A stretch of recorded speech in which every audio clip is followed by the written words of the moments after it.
position.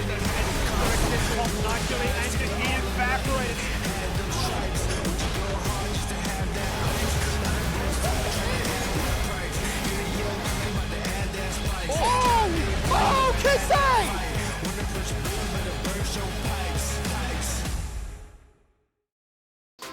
Welcome back to the LCO, delivered by Menulog. We're about to get into the final game of the day, and Skimmy, in that intro, of course, knew exactly who was playing. It was Topoon, of course. Now, we got to get into this one real quick because the game's not too far away from what I heard. So let's talk Chiefs first.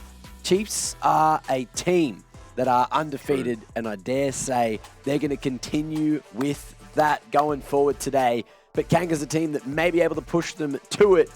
However, if there was a weak point in this team, Rusty, who's it going to be? Next question. Okay, if there was a strong... who are we looking at to carry the team to success today? I mean, right now, like, normally you look at the Chiefs and you're like, I guess Tally was the weak point just because of mechanics. Like, he was just kind of like, this is last split. Yeah. Like, he was kind of just chilling, right? He'd play utility for the team, and then you would focus on Raes, and it was Dragcrew at the time. You'd say those two were like, Dragcrew was obviously like not always at his prime, but found Nautilus, and then there was no faulting them. But this split, Tally's been one of the stars of the show for sure. Arthur's been solid. Topoon's just playing with his food. Yeah. And Raes and Aladoric, you cannot fault them for a second. There's been a couple of mistakes last laning phase from the Chiefs. Yep. But by 10 minutes, they found themselves, and there's no stopping them. It's just, they're just a snowball team. You give them a little inch, and then that turns into a mile every single time in It's that so much gold. more than that, though, Mac, because they're not just like individually playing well, their team play has just been comprehensively better than every other team in the league. So... I was like, Mac, get ready. It's the Raes insect. Yeah. Oh, the starter's dead. He had a crack. He had a certain crack. Now let's have a look at the Kanga lineup as well. These guys have been bringing the goods in terms of their play, in terms of their game. We got Lionel back in that ADC role, and I feel like they've looked a little bit more cohesive since him and, of course, Tieng came in that bot lane. But what can they do against the Chiefs? Who are we going to be looking at to do a lot of the heavy hitting today, Skimmy? Fighto for me, 100%. I think him and Tally are really heavy hitters. They are only Azir players so far, right? I mean, Fighto's just basically been playing this one champion on repeat. It was taken away once, so he said, I'm going to play Corki instead. But mainly the scaling question is their statement. That is what they will do. They will guarantee scaling. They will find a way to get to that point, and then they will just, close out games in that fashion. What I think is probably going to be quite similar to how they drafted into orders. They're going to have to do something kind of crazy in the bottom lane, right? They drafted Seraphine and Sona to try and beat the order bot lane. I think it was a great experiment. I like the idea. Obviously, the execution wasn't as clean as it could have been, but I think you had to do something crazy into likes of Raes and Aladoric. Much like Rusty said, like you can get a counter pick matchup. The Gragas obviously worked really well into the rail, and you're thinking Aladoric, what's happened? But then he'll find a way back into that game. So you need to really, I would say, try and bridge the gap in the bot lane as closely as you can, and draft the curveball. So it could be center with one of 15 billion variations or whatever else. Well, I'm hitting it. What about up top? Like, how are we going to expect Lived to do against Topoon? Because, look, Lived is one of the stronger players on Kanga. All right, listen, Mac. I'm listening. Listen, last time that I can remember these two playing against each other, Lived was like 0-5 counterpicked by a Malphite and still did 50% of his team's damage. Do you remember that? It was the Malphite Jace. Remember that. I can't think of this top lane going any other way. Like, in my head, that's just stuck. Like, that is forever. That's how bad that game was. Well, look, I'll change the subject. We fortunately have someone to save your mindset and maybe save the broadcast because... Oh, I'm ruining the broadcast. I didn't say that. I've never said that. I never said that. Kitty, who do we have? We do have the man in bot lane, Lionel, coming in for our last interview of the night. So, Lionel, how have you been up to? What have you been up to, mate? We've just been scrimming a lot and working on fixing our mid-late game and team play. I think Rusty rightly said it, that Chiefs have the best team play in the league, and it's definitely clear. So I think we're going to use today as a learning experience because all of the Chiefs players are veterans and they've played for a while. So we're going to use it as a learning experience to try and improve our own gameplay, because I think stage games give you a lot more practice than scrims do. Okay, so how is the chemistry going between you and Tieng down in the bot lane? And also, follow-up, how has it just been back in that bot lane? It's definitely a work in progress, but what I will say is swapping from support definitely to back to ADC definitely changed my perspective on how to play this role, and I think I have a better understanding of how to play ADC from role swapping. To be honest, even swapping to jungle temporarily helped me improve at the game overall. So I think it was definitely a beneficial experience. So I'm hoping that towards the end of the split we can be one of the best bot lanes. That's great to hear, and we did see that very funky Seraphine Sona getting a little peak of time from last week. Best of luck in your game, and hopefully we see you for the pre-match. Post-match. Thanks. Pre-match? This is the pre-match. We just did see him for pre-match. Look, He's like, I'm here. I'm told the here. future in the past. I'm very Yeah. proud of you, Kitty. Now, can you tell the future, what is the Dare fan vote going to look like after everyone puts their Twitch points in? You reckon we thinking like a 90-10? We thinking like an 85-15? What are we feeling? For my orb of telling the future, I believe it's going to be a 90 Chiefs favor and a 10 Kanga favor. Your orb of telling the future that also beeps and boops and is robotic? No, this orb is just floating. It doesn't have any beeps and boops. That's my phone. Truth. Now, what did we choose for our predictions in this game? I feel like I'm not going to be surprised that there's a lot of shields there. That means the Chiefs. Yes. That's their logo. And I just want to point out, Rusty, we're tied. There we are. I'm not at the bottom of the barrel again. We're there together. Yeah. Yep. How's it feel? I feel nothing. I feel like I found it. Just at the I bottom. was going to say I feel like we just like rekindled a friendship, but nothing's a good way to describe that too. He's just like, I'm dead inside, Mac. We- And you're like, oh. Listen, Numb. we're both so susceptible to just picking random things that it's so dangerous that we're tied at the bottom right now. Because like by next week, there's no shot we are. Like someone's just going to spontaneously come and be like, I reckon this team's going to win with no chance they do. Yeah. And We're both look, dangerous. it's when it gets into the rematch territory as well. So Yeah, true. that's where it gets spicy. That's where it gets very spicy indeed. Now, do we finally get to see something different in the bot lane? Or are we going to see that as Karma again? What are we expecting? The Kitty? only win con that I believe Kanga has is if they pick something extremely freaky. Like I'm talking about Pabu with the Fiddlesticks and Nocturne freaky against the Chiefs, Ooh. where it catches them off guard and they just don't know how to deal with this like Doinby Chinese hack from TikTok. Yes. Played mid. Kled mid. Give me we the don't copy know. pasta. Read it all out to me. But 400 CS, That's the Raes hack, only doing way. the You know, nerf champion. Doinby joined the league of the LPL playing Maokai mid lane. Yeah. So he plays Maokai, he plays That was Nautilus. 2015. I casted his first LPL game. Oh. Yeah. Fun fact. Oh. What a Flex. crazy man. Are we going to see Maokai mid lane today? Is that meta? I'm double down. No, but I can talk about Doinby for a long time. Callista's going to be Oh, played in it's this game. no time to talk about Doinby because we've Lionel. got to talk about the Play it. champs that are going to be picked in the game. It's time for champ select for the final day of the game. Game of the day. Thank you. Game of the day.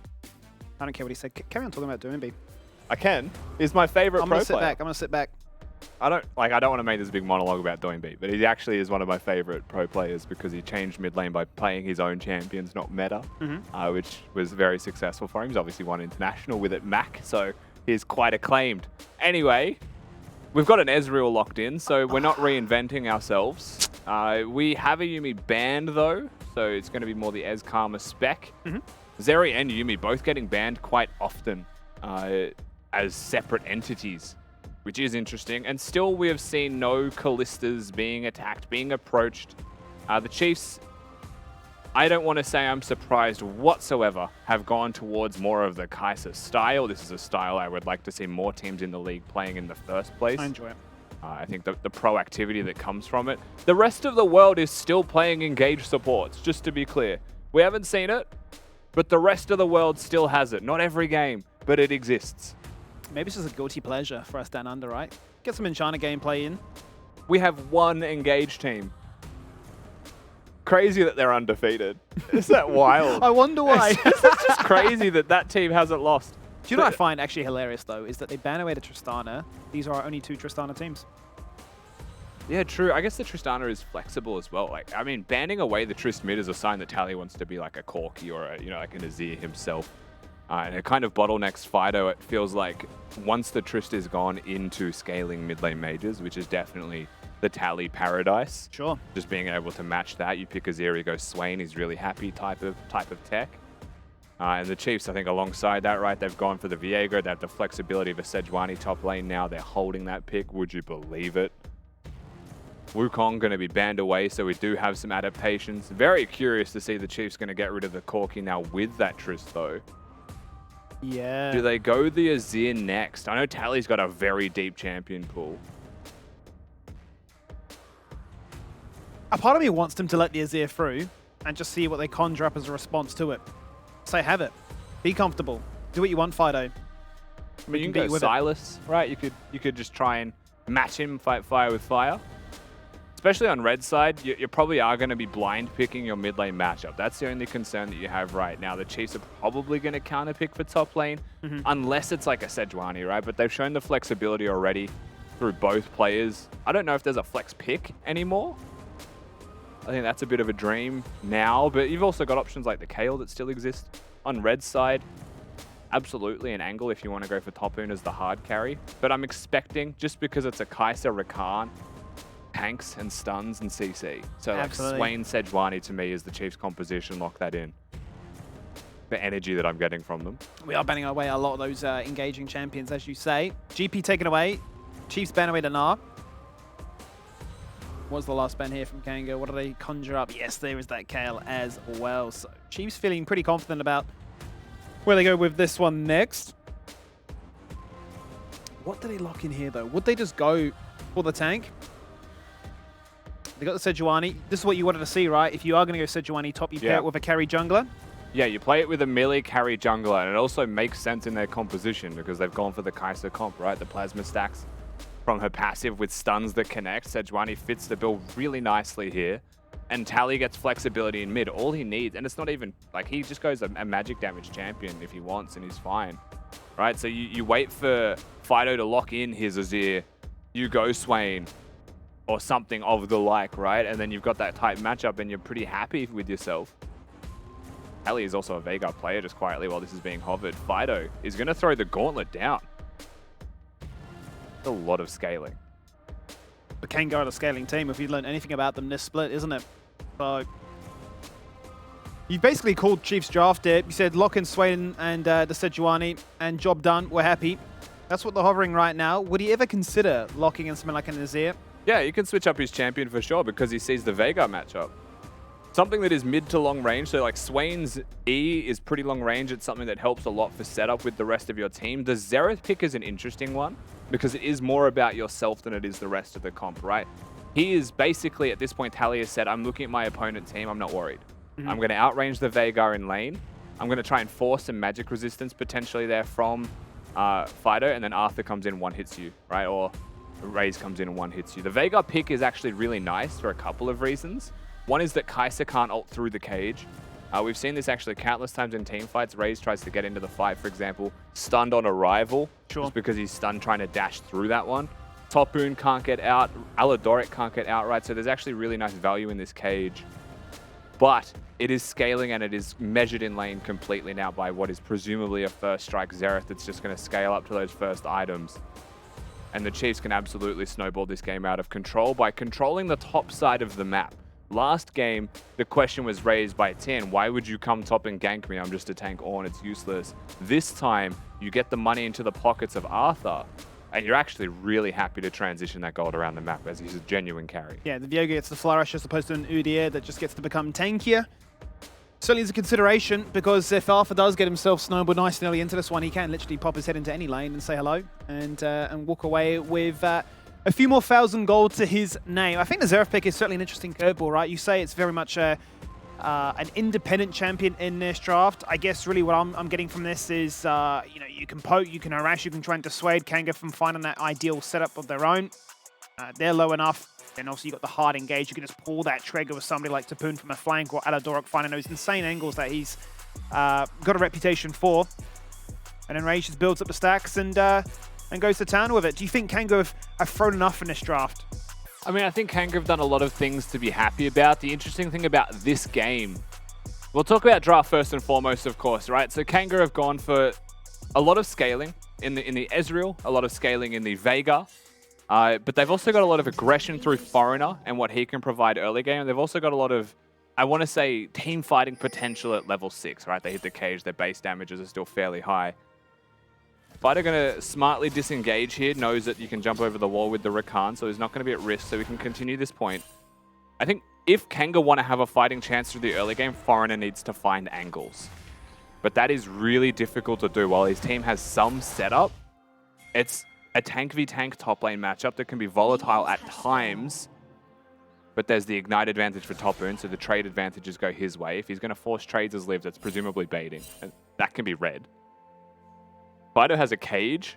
Natalie doesn't have cleanse. That may be the one big, like, I feel like that's the one place that you're going to put a bit more emphasis towards. But that's hard to do if Arthur and Topoon can control their 2v2 and as such control one side of the map's river. 93% to 7. The odds certainly stacked against him, Kanga. I think one of the interesting stats you brought up, right, is that Chiefs have one of, if not the quickest win rate so far on average in the world. So polar opposites compared to Kanga that want to get to late game, right, want to stall things out to try and realize the true potential of these champions, but Chiefs just never let them happen, right? Their quickest win so far has been, what, 22 minutes, I believe, up against Order? Well, they averaged 25 minutes, which is exceptional. Chiefs' average win time is just so fast-paced. They kick it off aggressive, they kick it off early, they continue once they get momentum, and there really is no stopping them. I said it before, but Lionel echoed it. It's the team play from the Chiefs that is unmatched in Oceania. That is the biggest thing, and the inclusion of Aladoric has only increased the pace with which they play as a team. Because he's just got such a strong killer instinct about his play style. When he actually plays in competitive League of Legends, always looking for plays, always doing that next best foot forwards. No time wasted is really the mantra of the Chiefs right now. Kanga are an interesting one to dissect because I feel like their first 15 minutes in general is really strong. They tend to find advantages. It's just about transitioning that advantage into a full win. Right, and they have scaling champions like the Azir, but it doesn't work in the sense that they get the front-to-back team fights that they're after. They always struggle to find those real conversion points. And so I think a team fight composition is a really good way for Kanga to kind of make that execution easier. And I wouldn't say that they picked an out-and-out team fight composition, but the Chiefs come towards you by nature. That's just how they're going to operate. So you can pick, you know, the Renata into an engage from your opponents and be very happy with that. And really look for those team fights with the comp that they have right now. The kite back from Kanga is actually exceptional. It is. And I think that's what we're going to see. We want to see Chiefs put their best foot forwards, and you want to see Kanga kite backwards. The spanner in that works is the Xerath pick. How do you deal with that ever if you're kiting backwards? He outranges you from go to woe then. And that's enough to win a team fight by itself. And there's no real major flanking champion. Somebody like a Camille with a major gap closer, right, to try and get on that Xerath and cause headaches. So you raised some very valid points. Certainly Kanga have a comp built to try and engage, but also absorb that pressure and throw it right back at their opposition. Anticipating how Chiefs want to play out this match. They'll be hoping that it does work in that favor. But yeah, I mean, the Xerath pick still is that curveball that we weren't really expecting. If we've learned anything from these two mid laners is that they will just farm up a storm and try and be the biggest influence, not just individually, but for the rest of their team. Yeah, I don't have the stats on hand, but I can almost say for a fact that Tally's CSD at 15 would be exceptional right now. He just farms so incredibly well. I mean, I think back to the Darjun game against Gravitas where they try roaming one time, you come back mid, he's up like 30 CS at 5 minutes. That seems to happen every single game that we watch from the Chiefs. It's a bit of a different equation because it's not the Swain, it's not something that has high kill threat or like immediate push in lane early, but starts to really ramp up to be an absolute nightmare to deal with. So it's going to be a bit of a slower early game here from both mid laners, to be honest. One has the tier to out-sustain just a little bit harder before first teleport, but Xerath passive circumvents that pretty well. Yeah, certainly will help out. Topoon having fun here topside, looking to try and get aggressive onto Lived, who's also having a few minor issues of his own. Arthur was very close to actually stealing away that very first crab down bot side. Foreigner went in with some cheeky little shenanigans of his own to claim that one out nice and early. At least we'll get the top side instead. Looks like we are just farming up a storm, getting to level 6 as quickly as possible. Anticipating those spikes for either the Dragon or even more of a delayed game. Play for the Herald. Yeah, both bot laners going to get a reset off. They have a hard read on where Foreigner is as well. They've pinged him on every single camp that he has gone to. Foreigner right now is actually making his way towards the Drake and is sweeping into the river towards it. So logically here, just based on the camps that he has, either he does the Drake or he does nothing for the next period of time. Waiting for that Raptor camp to spawn. Meanwhile, Arthur is wasting no time and is going to do his Gromp camp. And can presumably from that Gromp path towards either the Drake on his freshly reset team or up towards his red buff as it spawns. He's already fresh on the map, so has some time now to do whatever he would like and has his support moving with him. Could be a counter gank angle here from Arthur. Foreigner legit is just using Wind Becomes Lightning on the Drake off cooldown. He really is. Aggression brewing here in the bot lane, and even Tally's going to get amongst it right now. Look at try and shoot them with artillery from afar. Lionel's just going to burn on down. That's first blood for the Chiefs. Really nicely played by the Chiefs. This is actually a really key facet of their composition that we haven't spoken about too much. It's how they're going to play out skirmishing. It is so side lane centric. Xerath is a mid laner. All he's going to do is push mid, one-hit the wave, and dip into Fog of War either side. He's basically just going to use his ultimate at max range to make sure he hits people whenever the Viego is going to that lane, right? It's not a TF that puts his face in. As the Q goes wide from Tieng. It's not a Twisted Fate that ults into the play. It is a Xerath that leans towards the play. That is the major difference between the two picks. And you've got a Sejuani to play towards as the Viego, so you've got the potential of a really nice stun combo there, high damage as you start to ramp up if you are Arthur, and an Aladoric on your side lane. So the Chiefs' composition is all about enabling the sides to get fed. Xerath gets to be involved as well with the first strike, right? Makes some extra money. Kanga not about that at all. No. This bot lane just wants to coast and survive. Top lane just wants to coast and survive. And so does the Veigar, right? They don't have a winning lane, in my mind, in any of their lanes. Pretty tough to do that into the Chiefs, wouldn't you say? It would be. But I guess what I'm learning from what you say then is that Tally's going to have a very high KP in this game, right? The fact that he can just assist in every facet if he is commanding that mid lane. I guess it is quite characteristic of him, given that his champion pools in the seasons and splits and metas gone by have been the likes of TF, Raes, Galio. Ooh. And he steals away the blue buff as well, which is huge. That was completely blind. He just hit the timing perfectly. Hits him with the okay. Go to the mode. Certainly is okay for Tally, isn't it? Arthur's going to be able to hit this Herald as well. 8 minutes. Aladoric roams up. Renata is resetting from base, so he's going to be very late to the 8-minute play. And again, Chiefs will just get themselves a free objective here, Skimmy. Easy as that. Great timing, great spidey senses, if you will. That he just goes for a cheeky little roam around the map and says, blue buff must be up. Let's see if I can have a crack at it. And to your point as well, I feel like, yeah, perfect world, Tally and Arthur have 100% kill participation. That's probably the way that you'd play this one out.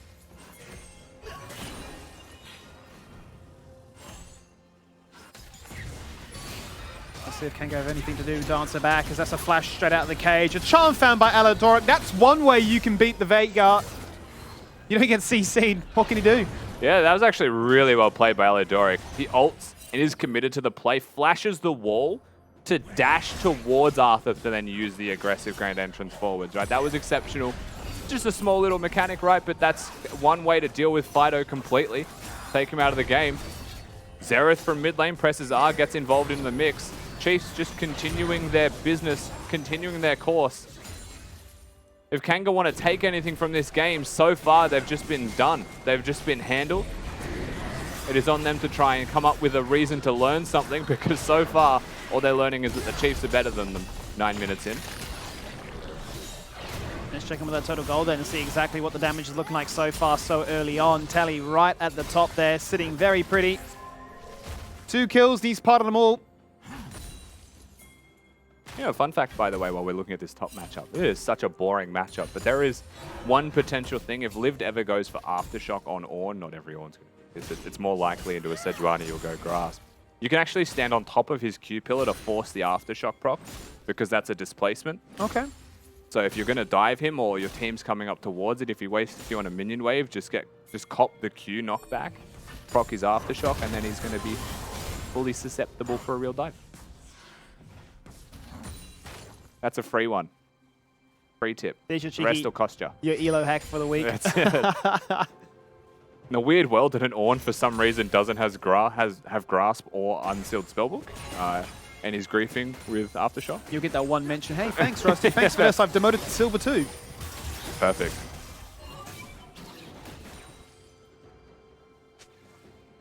It is funny though how we've almost returned to this kind of summon sort of affairs in the top lane, right? We've almost deviated away from all the Aurelias and the Jaxes Boy, and go whatnot. back bottom. Bot lane could have been the focus, and it will be the focus once again. Raes going to flash on forward, make it so easy. Get himself that kill. We got juked for a second in mid lane because we thought like something was on, but Rakan ulted and we went mid. Tani is okay. Tani could just flash. He did flash, yeah, he did use the summoner. Got himself out okay. Summoner spell burn was nice, but unfortunately for Kanga, they're just losing the 2v2 now on the other side, right? Yeah. Very difficult to stop this turret from happening. Tieng, no ultimate there, is well and truly overstaying his welcome. Dives on. Grand entrance will be sidestep, but you can't sidestep too. Arthur's going to be the one to claim that kill, claim that soul. Maybe claim a little bit more. Drags him back with the handshake, goes in for the second reset ult charge. Oh no, forced to burn. That Crescent Guard nice and early.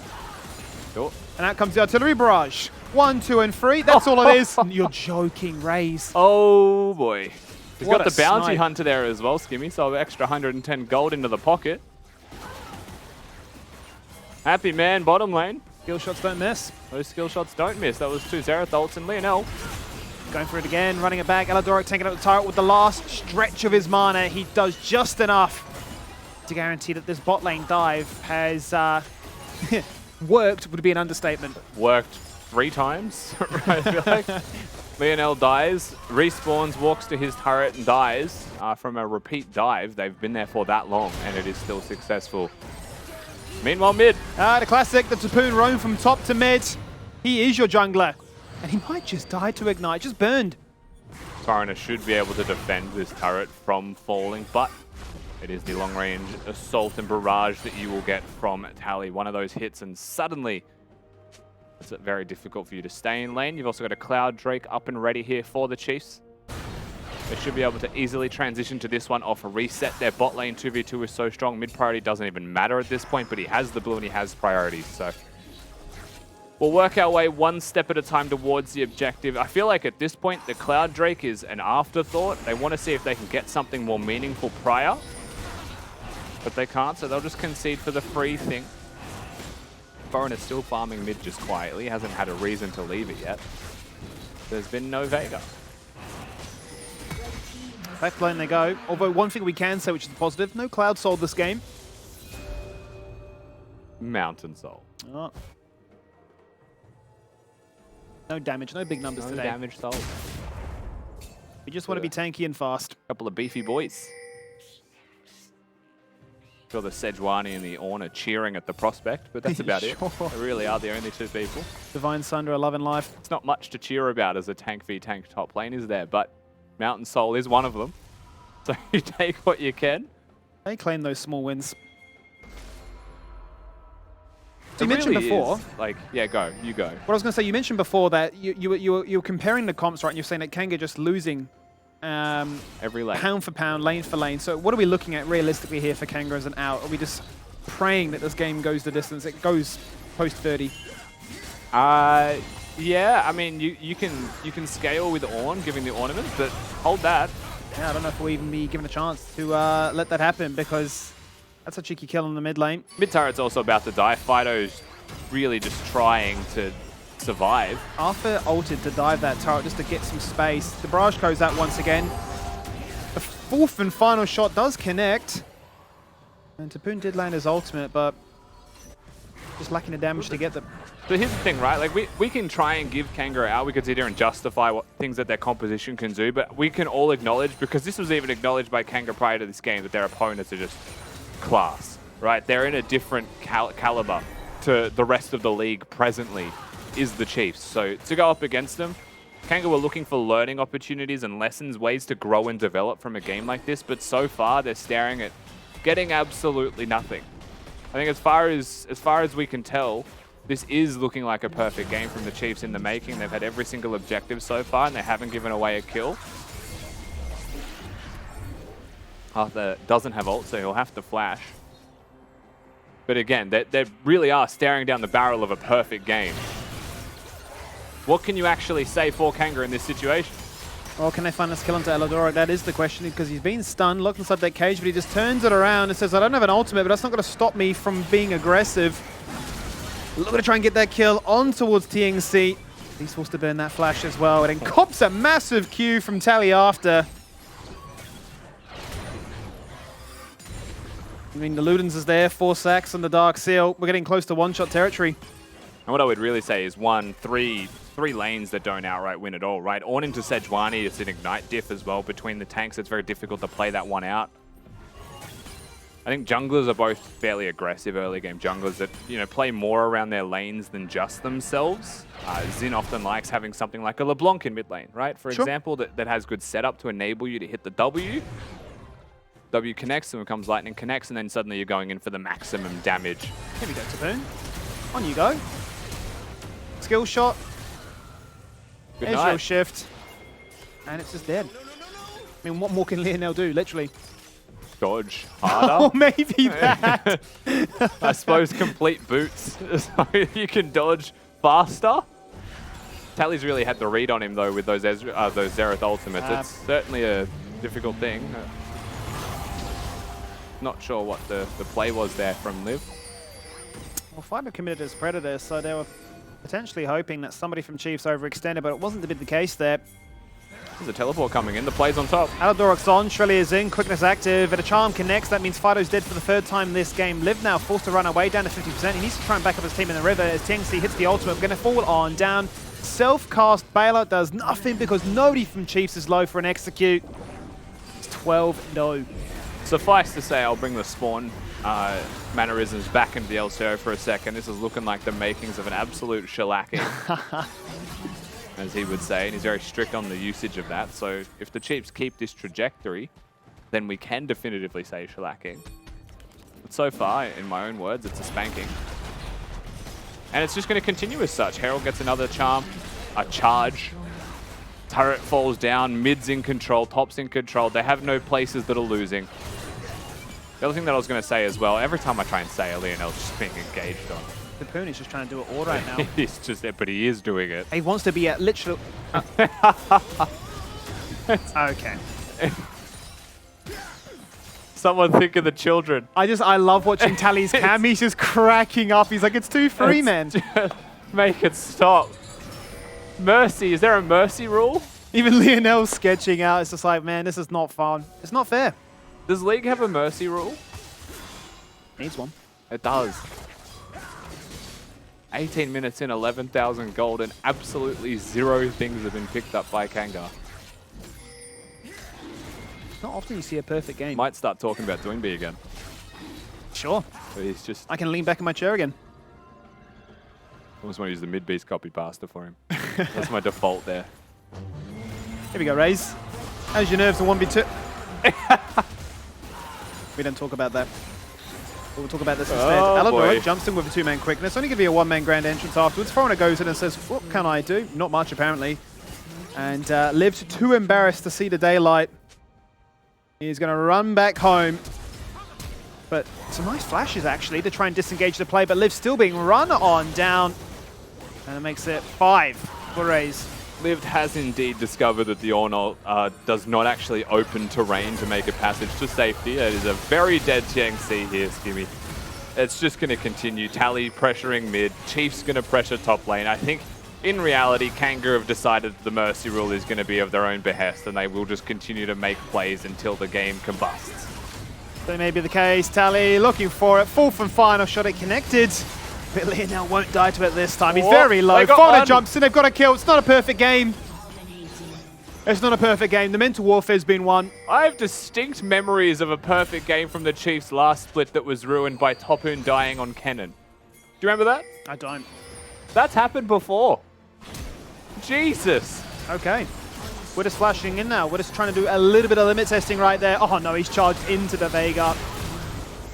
This is a level 1 Earth. All we're missing is cannons to get back to top lane faster.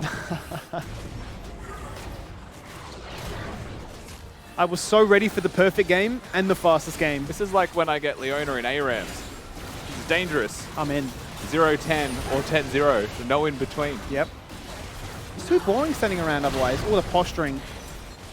It's true, but that's also why we play ARAMs, because standing around is boring. It is true. And anyone who sits there and plays their Soraka Nidalee comps in ARAMs just don't like fun.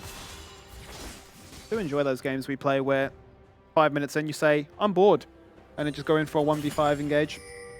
This is a Kayn tech, by the way. It If we're gonna continue down the ARAM rabbit hole, Sure. the only way to play Kayn is to die 20 times in the first 3 minutes to transform. Turbo in to get the full But then you're overpowered because you've transformed at 3 minutes. Yeah. The power disparity. Just get kit gapped.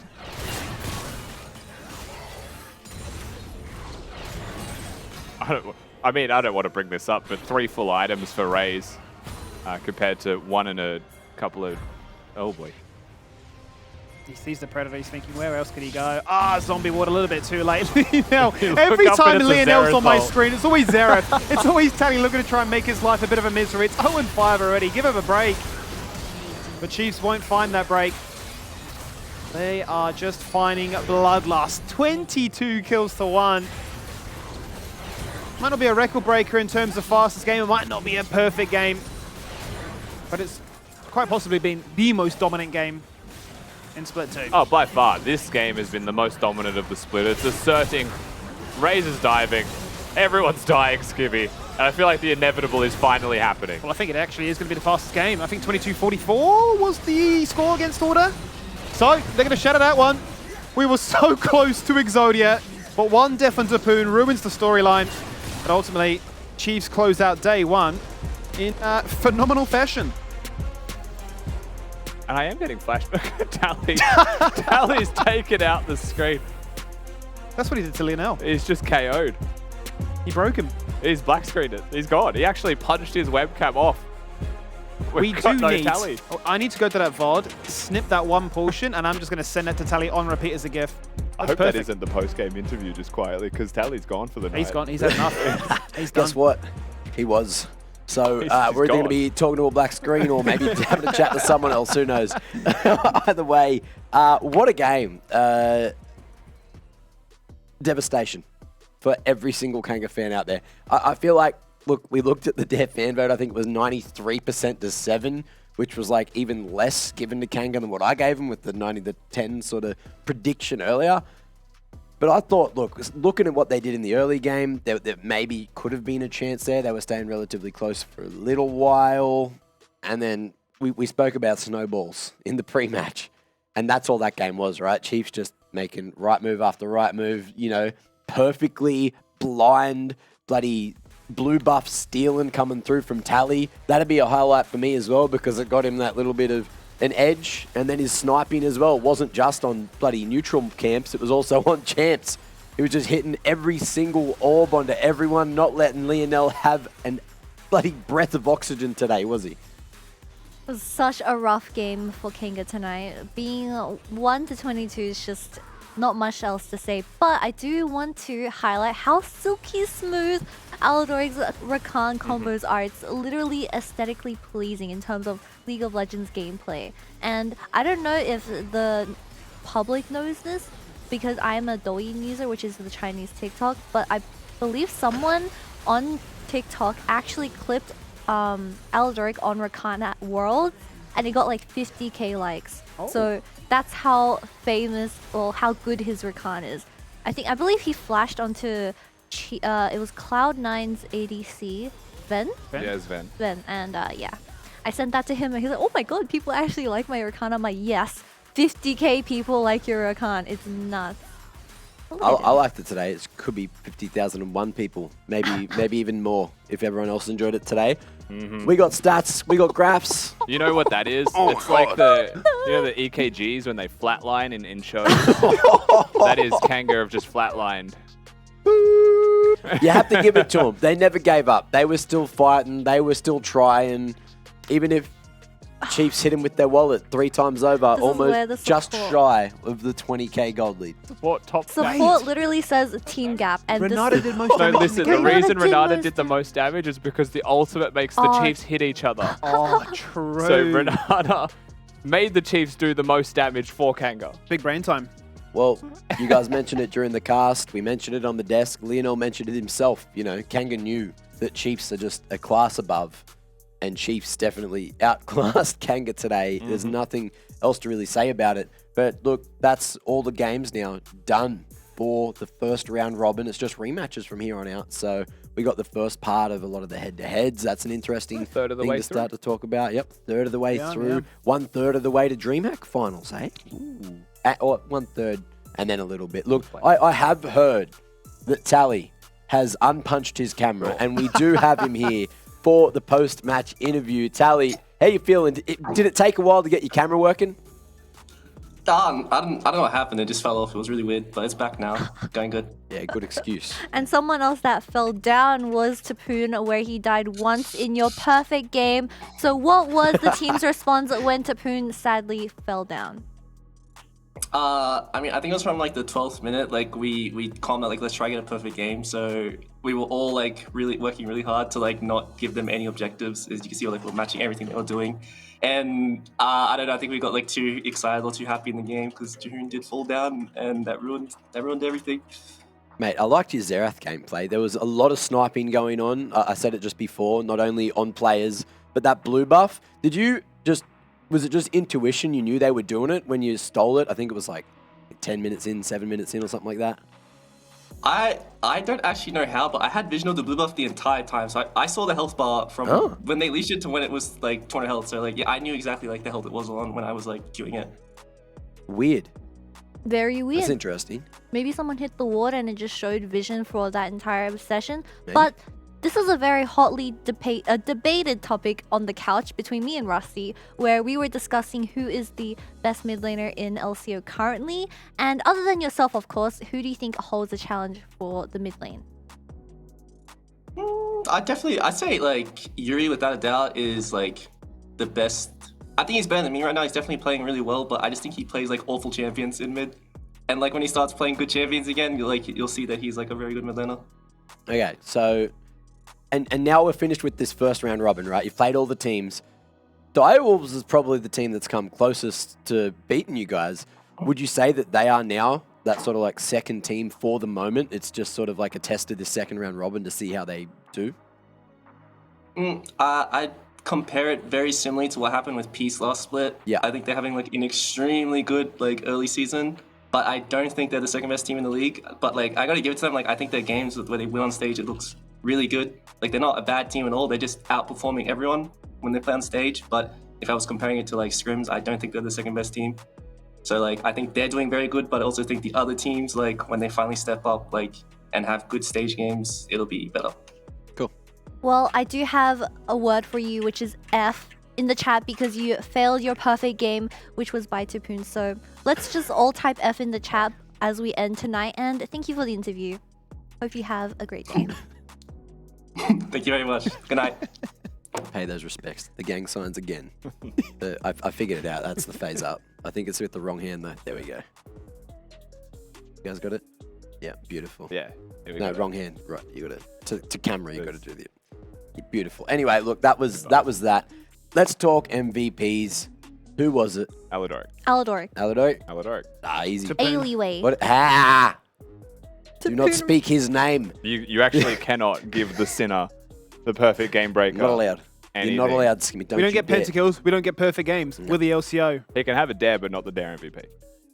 Maybe we'll give him a dare. We'll maybe send one up there. mocha. But for the dare Yeah, MVP, a man that enjoys a good mocha is this man on your screen. Aladoric, just smashing it with the Rakan combos and just setting every damn thing up. Part of 20 damn kills this game with 83% KP. Kitty, Ali, you were saying he was putting on a bloody class. Stop abusing zombie ward. You can't inflate your stats with zombie ward. You had no shot you put down 48 wards. Come on, I know you're sick and stuff, but like, stop inflating the stats because it makes me look bad. And people just have a high expectation of supports now. And I never take zombie ward because my champions don't allow it, so.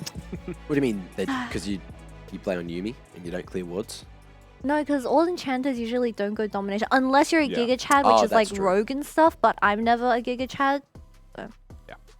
Well, you know, if you're still like challenger and like right up there, right? So maybe you don't need to be a Giga Chad to be that crying, been replaced by crying Mikra. intensifies. What happened? Is she not challenger Does anymore? it look like it? Oh, wow. I'm so sorry. Either way, Save the something, segment. Kitty, Anyway. Kitty, we have a play of the day. What do you think Anyway. the play of the day is? Oh I'm my sorry. God. No, I'm joking. Oh, The play of the at least day? you're not silver. Look, you could be me. The play of the day. Any contenders for play of the day? Do you guys remember? Had a couple of quick games today. I would say it has to be from the first 2 games. I've already forgotten what they were. Hey, it was the match of the week there. Yeah, true. Okay. Direwolves did have. Oh, I mean, can I give it to them for the level 1? Yeah. That was my play of the day. That one's pretty spicy. could've been. My play of the Oh, day. I know. It's the Stylus with Yuumi at the Dragon where Yeah. they won that like 2v5 or something. Yeah, The triple from Yeah.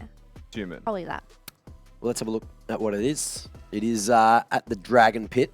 It is, of course, this big one from the Direwolves PGG Yeah, game this is the one. where you had Poltron jumping in, stealing that Drake. Of course, he gave his life, but it was for a greater good, right? Because they took the objective, but then you got Zimmerman just jumping in, getting that Yuumi on him, and then just healing himself up to success, clearing out all those damn blue health bars and just turning the fight on its damn noggin like a breakdancer. Dante's such a lethal weapon on this Ezreal. If Yeah. you watch this fight, he's lost his Yuumi. He's like, this is the moment I press E forwards and just die.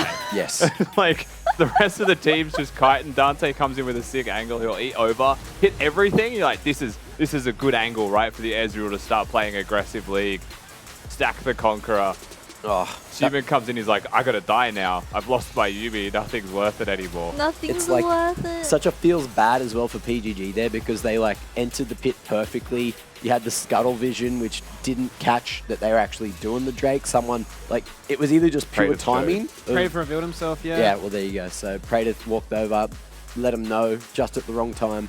But again, just a masterclass of how to bloody make reads with a little bit of Silas, a couple of chainies. Yeah. Bang. You know, that's the Yeah. that's is his change Q? He's changed at every ability but W, as far as I know, because like he's changed. It's the one where you... chain lash, Yes. and then Chain he lash. has the E, Q. which is the throws them out to latch Oh, onto so someone. it's Q Ah, where right. you... Yeah, Q smashes. You know what it reminds me of, Mac? It's like that I don't rope, play Silas. that rope exercise at the gym. You know, when you do this. That's how. Whenever I see that, I just imagine it's Silas IRL. Yeah, well, maybe that's what we could, dress you up as Silas and start Sure. doing that. Either way, look, we Sure. do have the standings go to have a to look the at gym. at the end. I just always want to go to the gym. At the end of the first round robin, week 4, day 1 has come to an end, and Chiefs have gone through completely squeaky clean. We got a clear second place with Direwolves, 5-2 now, and then a 3-way tie between Peace, PGG, and Order with 4-3 scorelines. Following that, Mammoth and Kanga not too far away, but that gap is starting to increase with a 2-win gap between 6th place and 3rd place. And then Gravitas, 0-7, not 007, not James Bond quite yet, but they are still hunting for that first win going into the second round. Now, let's quickly touch on this. Is anyone's power rankings from the start of the split even close to this? Kind of. I mean, I had Peace on 2nd and Dials was 5th, but no, not 5th. Was it 5th? I don't remember it anymore. But Peace is 3rd, and I believe everyone put them 4th or 5th. I put P second. Oh, really? Yeah, Oh yeah. Second? my god. Yeah, Wait, I we had the exact same. I'm pretty sure we had the crazy. same. It's Yeah, because yeah. we believed in the Violet songs. I got and it so just- hyped by Valor. I think like this is actually a pretty fair representation Yeah. of the first round robin. Obviously, the biggest outlier would be that Direwolves are so high up. I think elsewhere though, you wouldn't say it's too surprising. So Yeah, long may it considering continue. that 3-way tie as well. The head-to-heads are sort of all over the place at the moment. But look, let's have a look at the start of round 2. Let's have a look at tomorrow's games. Week 4, day 2 is going to be kicked off with Gravitas and Order at the start of the day, 6 p.m. Be there or be square. Say that because you're round, not circular, but you're here, if that makes sense. 7 p.m. Mammoth and the Chiefs. That's going to be an interesting one because the Chiefs are looking to keep it clean again, and Mammoth may just have some fun with it, may go for some creativity in the draft to try to topple the Kings at the moment. 8 p.m, PGG and Kanga. That could also go either way if Kanga have a good game. Unfortunately, look, that's the kind of bounce back game they need, right? After a game like they just had today against the Chiefs. And then at 9 p.m, Peace and Direwolves. Peace is starting to look a little bit better now. But Direwolves, they're taking it to the likes of Chiefs, the likes of literally everyone else in the league. So I feel like already I'm feeling like that's like a Direwolves game to lose. That was also one of our other contenders for Match of the Week. So we'll call it runner-up Match of the Week, so to speak. For sure. I mean, that's an exciting game, to say the least. Piece off the back of a win as well today. So lots to look forward to for that one. And Direwolves, this is the last game of their difficult run, right? Before they get it a little bit easier and they can actually try and coast near second place if they win this one. 100%. Now, any final words before we end up today? Go get our rest and, do day 2? Nah. I'm trying not to rant. I'm stone's throw from a rant. I love a rusty rant, though. One of these. Unleash you. Either way, look, we're going to drink our dares. We're going to send it over to tomorrow. Ladies and gentlemen, thank you so much for watching this evening. We'll be back same time, same place here on the LCO channel tomorrow for much more LCO action delivered by Menulog.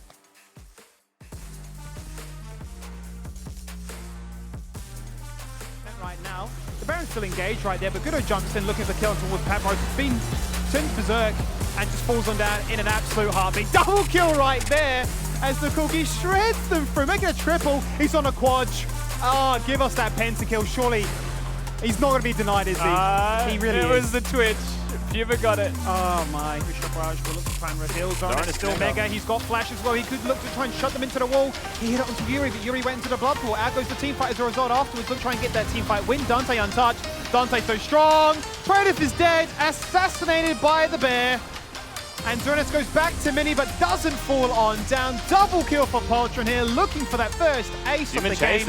Onto the elusive carry of Suman. Oh, he's got him on the spot to try and, what I can only imagine, take out Appy.